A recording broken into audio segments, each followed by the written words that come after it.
At ang sinasabi ko lang, General, umiikot yung mundo eh. Alam nyo, itong si President Duterte, nakapwesto siya ngayon.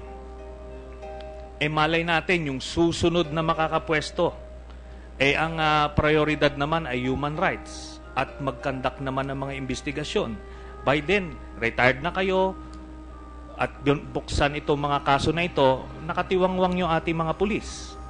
Yung mga nanlaban na yan, pagka binuksan ho yan at isang honest-to-goodness investigation, kailangan properly yung operation talaga. At otherwise, sila rin naman mananagot long after yung mga commanders nila ay nag-retire na, nawala na. Ito yung mga nag-guarantee sa kanila, sagot ko kayo. Walang mangyayari sa inyo habang kami nakapwesto. Yun nga lang, hindi sila habang panahon nakapwesto. And the history ng mga tropa natin is replete with such examples. Ano? Yun lang mga military escorts ni Ninoy. Nakulong yun ng mga 3 decades eh. Yung mga enlisted.